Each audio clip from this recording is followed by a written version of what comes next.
नमस्कार। शोमर अतुड़ी एनालिसिस में आपका स्वागत है। देखिए, ये मेरा राष्ट्रवादी लोगों से सनातनी लोगों से निवेदन है कि आप मेरे इस चैनल को सब्सक्राइब करिएगा, शेयर कीजिएगा, क्योंकि हम बहुत सी रिसर्च करके ये सब बातें आपको बताते हैं, लेकिन हमारी रीच बड़ी कम होती है, क्योंकि राष्ट्रवादियों के साथ यही दिक्कत है या सनातनियों के साथ यही दिक्कत है कि उनके उसको ज्यादा महत्व नहीं दिया जाता। जो सनातन के खिलाफ हैं, जो राष्ट्रवाद के खिलाफ हैं, उनके मिलियंस व्यूअर्स हो जाते हैं, सब्सक्राइबर्स हो जाते हैं। लेकिन मेरा तो बहुत छोटा चैनल है। जो बड़े भी चैनल हैं, जो सनातनी चैनल है, राष्ट्रवादी हैं, उनके भी कोई बहुत ज्यादा वो नहीं है उनके मुकाबले, जबकि वो ज्यादा तथ्य पेश करते हैं। तो मेरा आपसे निवेदन है, आप मेरे इस चैनल को सब्सक्राइब करिएगा, शेयर कीजिएगा और कमेंट जरूर करिएगा। आप लास्ट तक देख लीजिएगा। ऐसे महत्वपूर्ण विषय पर अवश्य आप भी अपनी राय व्यक्त करिएगा। धन्यवाद। अभी जो देश में जो नई नई कंट्रोवर्सी पैदा हुई, वो औरंगजेब से लेकर के होली तक चली। और आप जानते हैं कि होली जो है शांतिपूर्ण रूप से गुजर गई। होली, हमारे जितने भी त्योहार है सनातन के, होली हो, रामनवमी की, हनुमान जयंती की, तो उसमें जो है बगैर विवाद के नहीं होती, हो बगैर पथराव के वो नहीं निपटती है। हम कहने को तो सनातनी, हम कहने को तो हिंदू बहुल वो है, राष्ट्र है, लेकिन अमरनाथ में जो है, आप जानते हैं कि अमरनाथ की यात्रा पे जाने के लिए कितनी सुरक्षा की जरूरत पड़ती है। और आज लोग खुश है कि ये जो होली है शांतिपूर्वक जो है संपन्न हो गई है। ये हमारे लिए खुशी की बात है अपने देश में। अरे वाह, बगैर उसके हो गया है। वो भी गनीमत तब है जबकि यूपी जैसे राज्य में और केंद्र में योगी और मोदी जी जैसे लोग हैं। इस वजह से ये सब हो गया। और औरंगजेब का विवाद तो आपने सुना ही होगा। बड़ी प्रतिक्रियाएं आ रही है विपक्ष से, खासकर जो कथित रूप से जो पहले सनातनी थे, जो संजय राउत जैसे लोग, जो बाला साहब ठाकरे के अनुयायी थे, उनकी पार्टी की, उनकी विचारधारा के, आज वो जो है सनातन के बिल्कुल उल्टा टर्न ले लिया उन्होंने। क्या प्रॉब्लम हो रही है आपको ये देखा है। वस्तुतः भारत 1947 जब से आजाद हुआ से लेकर के 2014 तक अर्ध इस्लामिक राष्ट्र था। लोगों को महसूस नहीं होता है, लेकिन जो सनातनी लोग हैं वो देश में 2 दर्जे के नागरिक थे। इस देश की जब आजादी हुई उसके बाद से ही नेहरू के द्वारा सनातन के खिलाफ काम करना शुरू कर दिया। जब सोमनाथ मंदिर का पुनर्निर्माण हुआ, उसके बाद आपने देखा कि 2 देश, एक देश पूरा धर्म के आधार पर देने के बावजूद यहां की भूमि भी जो है जवाहरलाल नेहरू ने वक्फ एक्ट के जरिए इनको जो है सौंप दी। अब आप सोचिए कि यह षड्यंत्र कितना पुराना चल रहा है। और क्योंकि इस बीच अशिक्षा का ज्यादा वो था, इसलिए लोग यही मान के चलते थे कि जो कुछ चल रहा है बहुत अच्छा चल रहा है। हम अपने आजादी के बाद कितनी जगह अपने को नहीं बचा सके, कश्मीर में नहीं बचा सके। गोधरा का कोई जिक्र नहीं करता, उसके बाद के दंगों का जिक्र करता है। और आजादी से थोड़ा पहले ही जो है, 1 साल पहले जब ये हुआ था डायरेक्ट एक्शन, बंगाल में कितने लोग मारे गए। इवन जब विभाजन हुआ तो कितने लोग मारे गए। उसके बावजूद धर्म के आधार पर एक धर्म को देश देने के बावजूद दूसरा जो है यहाँ पर दूसरे दर्जे का नागरिक रह रहा है। जब ये अच्छी तरह जानते थे, नेहरू हो या गांधी हो, कि ये दोनों समाज एक साथ नहीं रह सकते हैं, तो फिर जब विभाजन कर ही दिया था तो फिर ये झंझट हमेशा के लिए खत्म कर देते। लेकिन 2014 तक यही चलता रहा, अपीसमेंट का चलता रहा।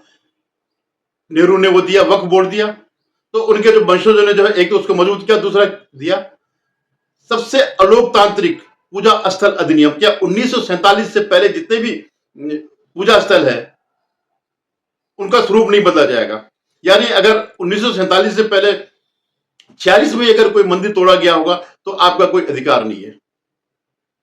इस ढंग से आपको एक लोकतांत्रिक अधिकार की हमारी कोई चीज है और इसको जो है हमें वापस मिलना चाहिए, वो खत्म कर दिया गया था।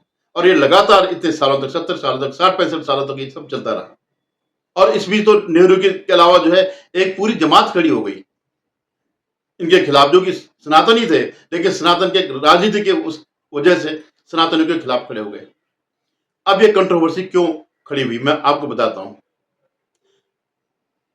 ये जो अपीसमेंट चलता रहा और हिंदुओं को अपमानित करने का जो सिलसिला चलता रहा, उसमें 2014 के बाद से लोग, एक बड़ा परिवर्तन आया, लोगों के अंदर जागरूकता आई। उनको लगा भाई हमारा राम मंदिर क्यों नहीं बनेगा, कोई कारण कोई बता दे। और कोई मारपीट से नहीं, ठीक है, कोर्ट में चल रहा था। बहुत से लोग कहते हैं कि इसमें तो कोर्ट का फैसला है, मोदी जी ने क्या किया। तो कोर्ट का तो मुकदमा कई सालों चल रहा है, क्यों ये मोदी जी के टाइम पर ही हुआ? तो ये लोग जानते हैं इस बात को कि अगर इनकी सरकार नहीं आती तो ये कभी फैसला नहीं होता, कभी आप राम मंदिर नहीं बना सकते।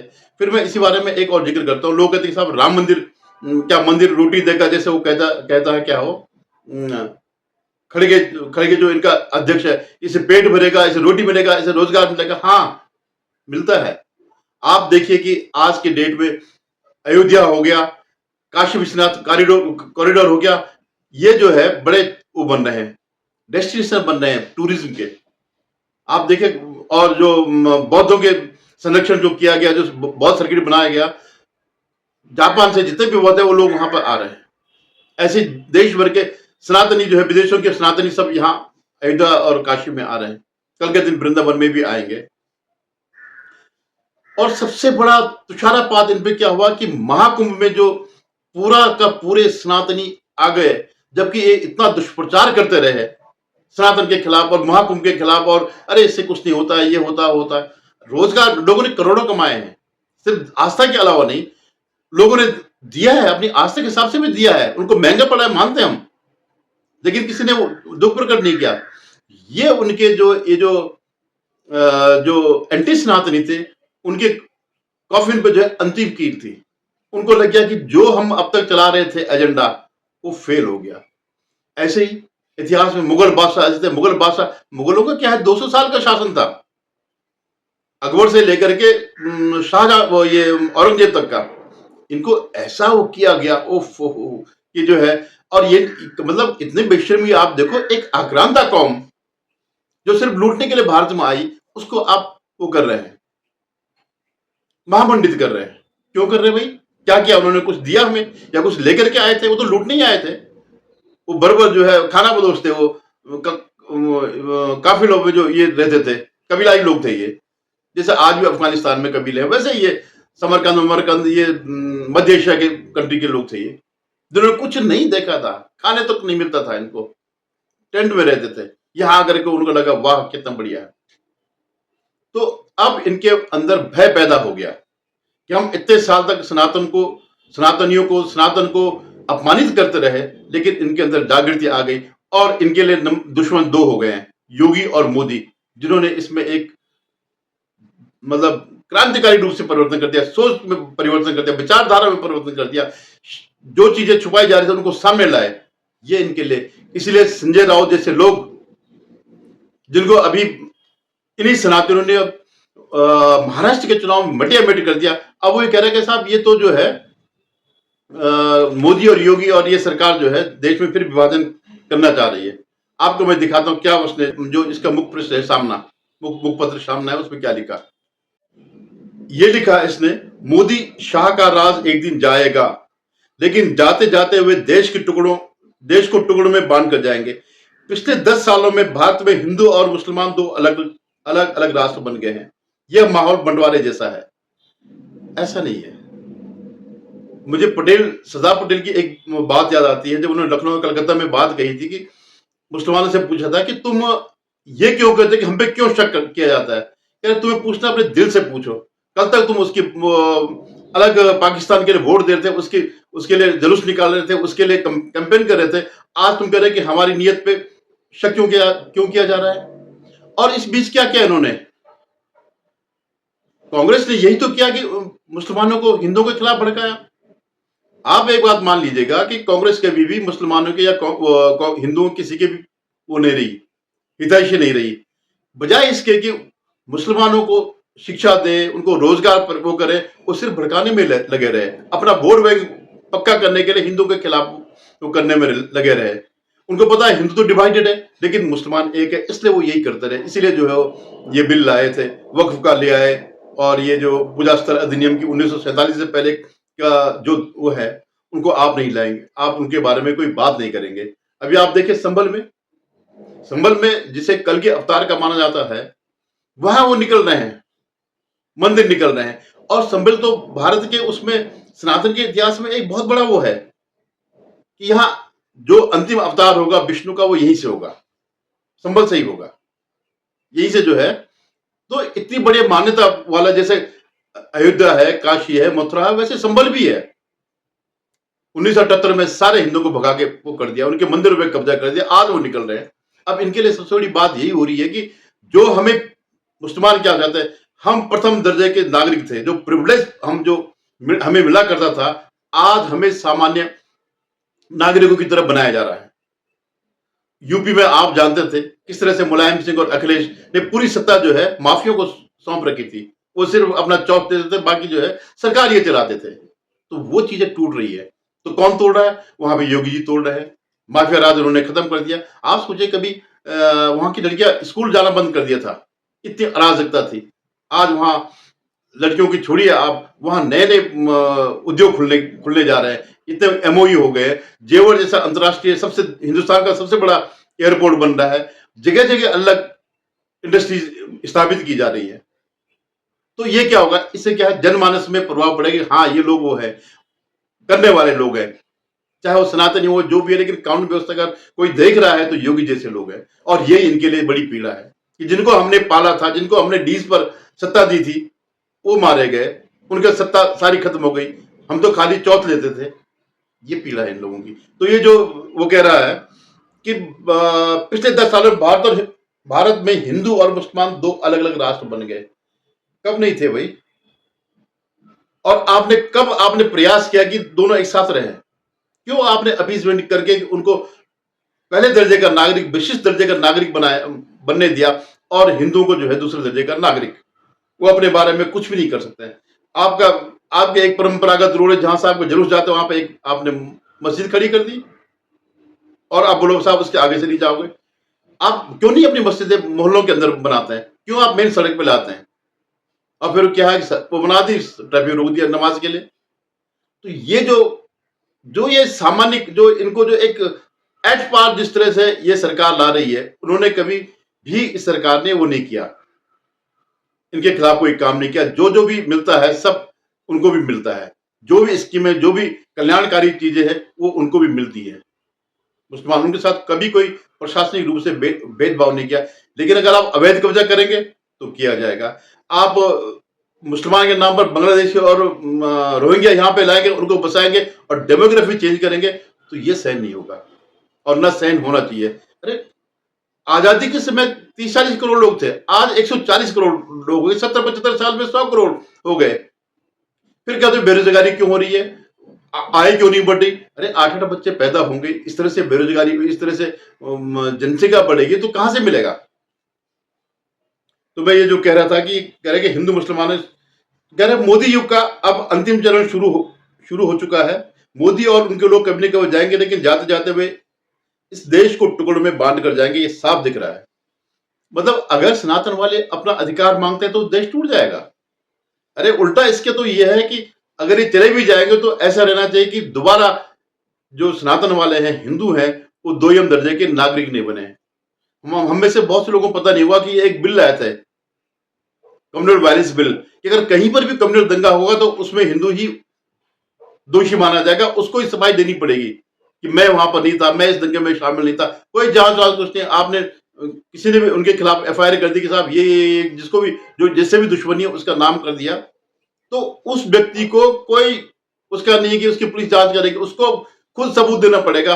और देना किसको पड़ेगा?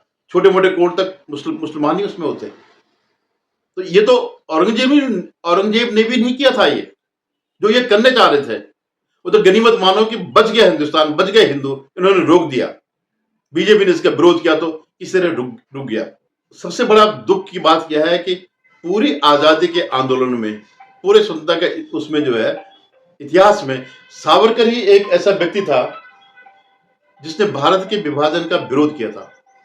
जो ये द्विराष्ट्रवाद की बात कर रहे हैं ना, उसका मैं बता देता हूं कि क्या इसकी क्या कहानी है।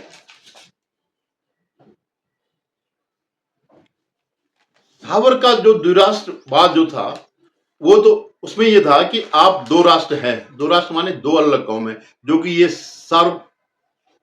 सार्वभौम सत्य है।